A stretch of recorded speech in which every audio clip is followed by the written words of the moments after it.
When I sit down as a listing agent and I go over a home, I'm going to ask you a ton of questions. So you already know. You're going to teach me everything about it. So the pro here is you know it. They're going to come to you directly. You're going to negotiate it.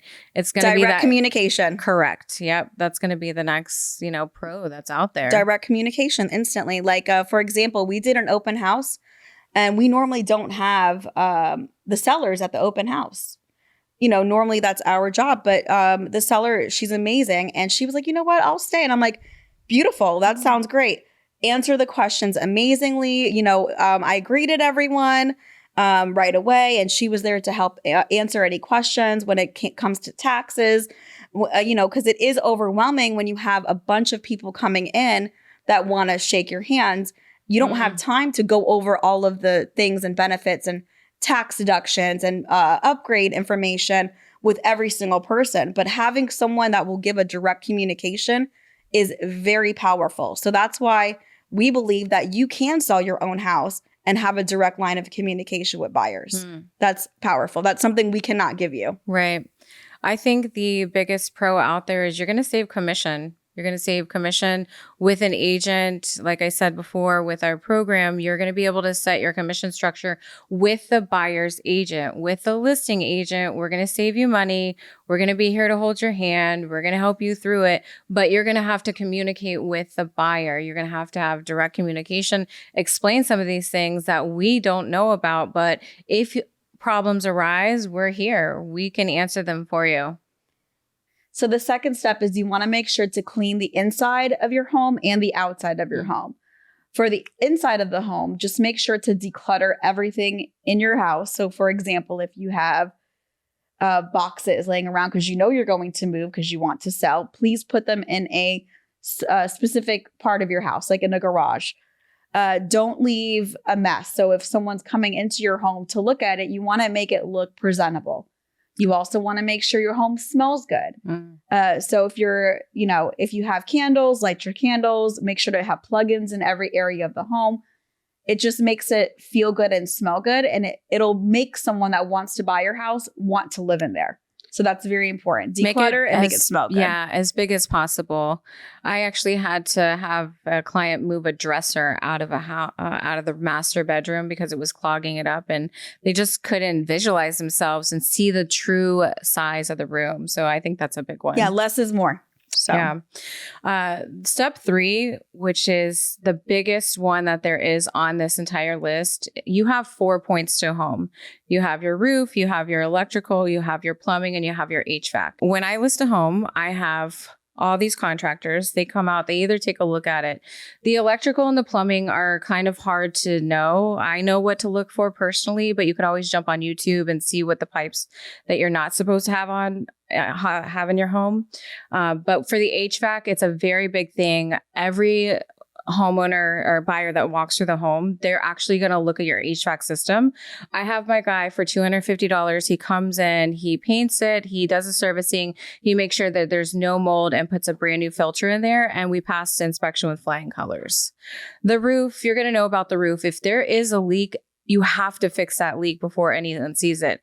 And another big thing that I see that is very unfortunate that just a lot of people don't know, do not paint the ceiling. Do not paint a small part of it, because we are going to find it. We're going to look at it. We know, obvious. And that's a red flag for us. And we're automatically going to take a look at it. One of the other things that I do for a roof is you take your cell phone flashlight and you're going to walk around each corner of the house and you're going to see just a little yellow of tint. And that is going to be a small leak. Yeah. And that's just band-aiding it anyways. Yeah. You don't want to just band-aid your problems, because then when someone is interested in buying and putting in an offer, it's just going to come up in an inspection and it's going to end up causing an issue, and it could have them walk away from the contract. Don't be too scared about home inspections. They are a standard practice. They are also optional, so don't be afraid to not use a home inspection, but it is strongly recommended that you don't avoid that. You want to get as much information about your house that you're purchasing. And think of it this way, it's your largest investment. And a home inspection is a very nominal fee to get your information. Thank you so much for coming. You're actually probably my most important guest, I feel like, because as you know, I rehab and flip homes, and I always make sure that my homes are perfect before I put them on the market, because I can't tell you how many times that you go under contract and you have that inspection period and someone like you comes and beats me up, and, you know, with the next thing you know, they're walking away from the contract. But if I make sure that everything is fixed beforehand, you have no problems. Yeah, it really comes down to what a home inspection is. And at the core of it is how much maintenance has been done to the home. What are the things that are lacking that need to be corrected? And we don't try to come in there and try to beat everything up on purpose. We just want to provide as much information about the home. And a lot of the things that we have, they're broken down in 3 categories. You have your maintenance category, which is something you can do yourself, or a handyman can get involved and take care of the problem.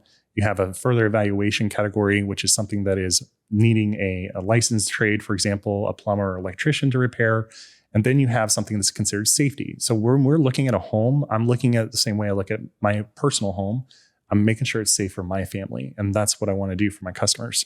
So you want to check, make sure there's no issues with the kids being able to get their head stuck in the railings, things like that. We're looking for those safety issues that need to be corrected immediately.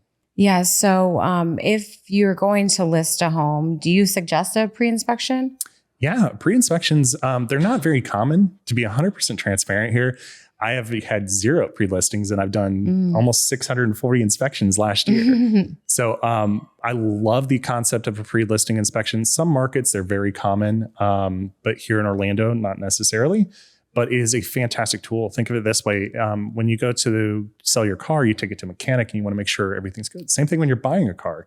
You want to make sure the property is in good order and ready to sell.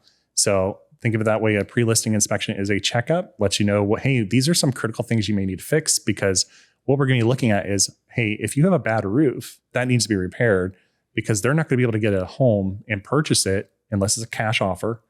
And they're going to be able to get insurance. They need to have that roof in the right spot, so that way insurance will approve them and they can move forward with the transaction and close it. So a lot of people think that Open Door and OfferPad are good options, but if you truly know real estate, it's actually not the best option for you. And the reason why is, let's go over the property that we sold over there and, you know, Winter Park, where it had some issues with the property, and we knew that we had to get an investor in there because it was on the market. It was hot season. We had hundreds, I'd say, people buyers want to look at it. Yeah, and we knew that something was stopping that was selling it, and we wanted to go ahead and bring an investor in for us. We submitted an offer to OfferPad, or was this one Open Door? Open Door. Yeah, Open Door. And the way it works is you go online, you submit your home onto Open Door, you're going to do pictures, and then they're actually going to call you and they're going to send an inspector out there. Now, what typically happens is they give you a number that is going to be like a preliminary price, offer. Right. So they'll give you a preliminary offer first. And you think that it's a good offer, but then all of a sudden you're going to get hit a week later and they're going to take 5% off of that. And that's a typical, you know, listing price for a realtor. But then they're also going to send out that inspector. And what happens is, when I list a home and we list a home, we actually clear up all problems out there, period. So I'm going to clean the HVAC system. I'm going to make sure that everything is perfectly before we even hit the market. When Open Door came out there, they tried to hit me with a $6,000 fee of painting the home. Ridiculous. Now, because we do this so much, it only cost $4,000 to actually get that home painted. So right there, they tried to get me for $2,000. Then they tried to say that for the HVAC system needed an updating, and that was only a 2-year-old HVAC system. And it was already, it didn't even need any updating, Nothing, which is and ridiculous. I already serviced it because I made sure that everything's perfect. And they tried to get me for $8,000 there. So the preliminary offer was, I think it was $454. Let me check my notes here. Hold on. Yeah, it was It was $450. Yeah, $454. You're right. $454, and then they came in. So if we deduct all the repairs, 5%, $22,000. Don't forget the 5%, because that's a lot of money for them to give you a cash offer. That's insane. So they're going to take that $22,000. Then they try to get me for the $14,000 for the repair fees. So you're looking at an offer of $420. That property, Adriana and I sold, and we found the buyer for it. We sold that property for $470. And it's just not what people now. If your home is dilapidated and it needs a lot of work, then yes, you should consider companies like this. But So let's go over another cash option, offers, like wholesalers Yes. and investment companies. Yes. So here's another great thing that a lot of people don't know. Work with your local community, because there's so many investors out there that they will literally spend the money, buy the house, fix it, and then turn it around and sell it. So if you have an inherited property that is completely falling apart, that looks like a shit show, excuse my French, go ahead and find your local real estate investors and make them make an offer on your home. And one awesome thing that they'll do is they'll even pay for your closing costs, Yes. which is incredible. So right there, you're saving money on your closing costs. They're going to close within sometimes even 2 weeks. And then you don't even have to worry about the 5% or getting repairs done like OfferPad or Open Door, and I don't want to talk badly about these companies because they're essentially they're an investor as well, and they're going to want to make money. But support your local investors and sell it that way. That's my suggestion. Right. So. You're going to go to your local online RIA, real estate association, and find just submit your information on there, call them, let them know your property. They're going to come out, take a look at it. As an investor ourselves, we have formulas that we have to follow. So do understand that you're probably going to take a hit on your property if it is not upgraded. And that's okay, because a lot of people maybe just want to get out of your property. But we're going to stick to a formula. It's your after repair value. We typically times it by 0.70%. If you're going to live in the home, it's 0.80%. And then you're going to minus that repair cost. And that's going to be your offer. And we have to stick to those numbers, or our investors are not going to make money, period. I want to make sure that everyone understands that you can go with OfferPad, you can go with Open Door, but you need to go with your local investor, because not only do they know the area, they know the subdivisions, they are actually going to pay your closing costs. You're going to ask them, because here's the difference. They actually have investors that will pay their fee. You don't have to pay their realtor fee. You don't have to pay your closing costs, because they are going to get their investor to pay it. Because like I said, that formula, we're going to stick to that formula so everyone can make money in this deal. Yes. Yeah. And the beautiful thing is like I said earlier, you can close in 2 weeks, sometimes even a week if the title is clear. Right. One of the things that I used to do when working with for sale by owners is I would contact them and say, hey, listen, do you have a title company? If you don't have a title company, use my title company. Here, she's amazing. Perfect. She'll answer any questions. And then when you do decide, if you decide to list with an agent because you have really bad pictures and you shouldn't have done that, call me and I'll help you. And if it's about the money, because I worked in probate where I would see a lot of people come in and try to take the heirs money, and they just are unaware. And I offered them the same thing as well.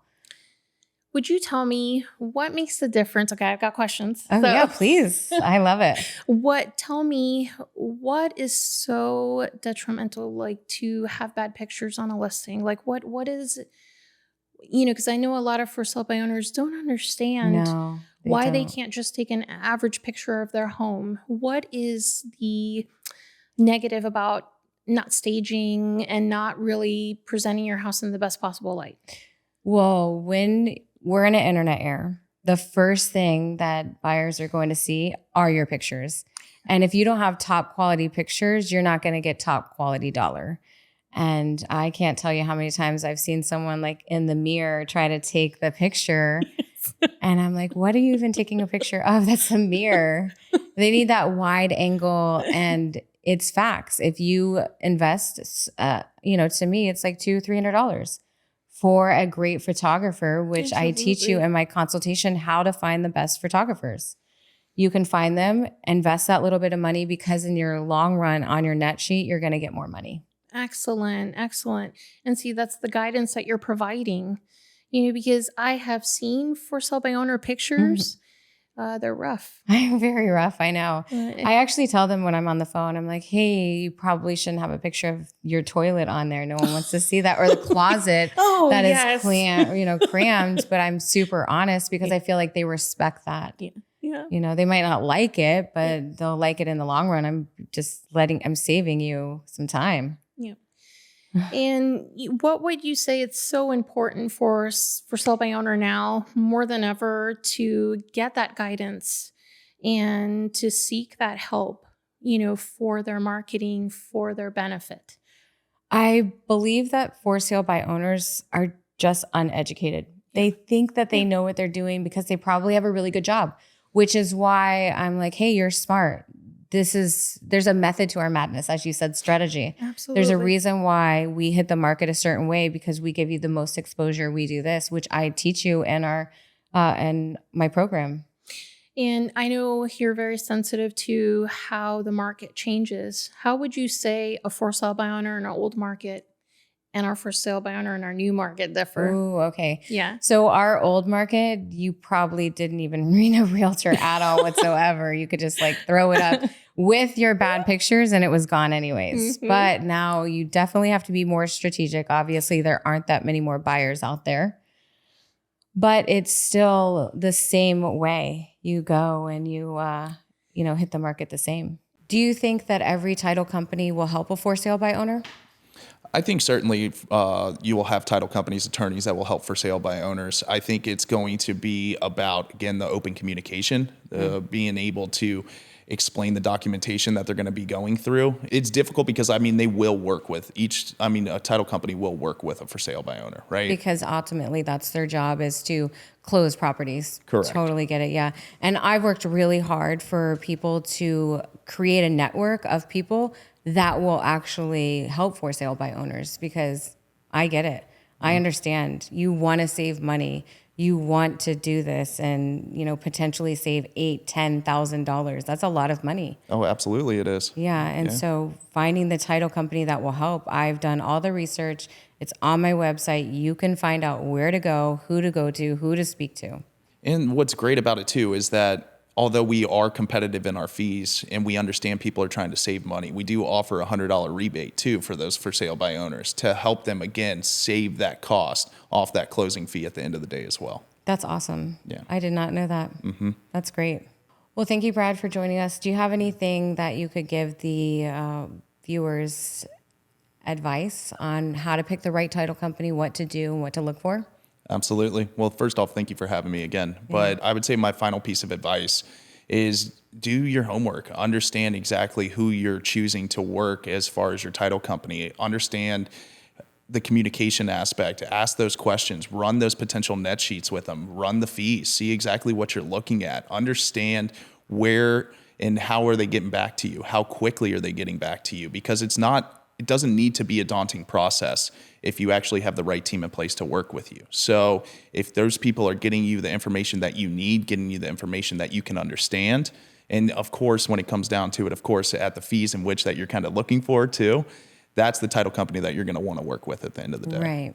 Realtors are not going to like me because I'm putting out this information. But for me, teaching people how to build wealth and just changing their life alone is what I'm looking for. Right. Right. Yeah. And if you can guide people on how to get their house listed on the MLS and all the different avenues, for a as a consultant, that's great. Because then now people have a reference to go to.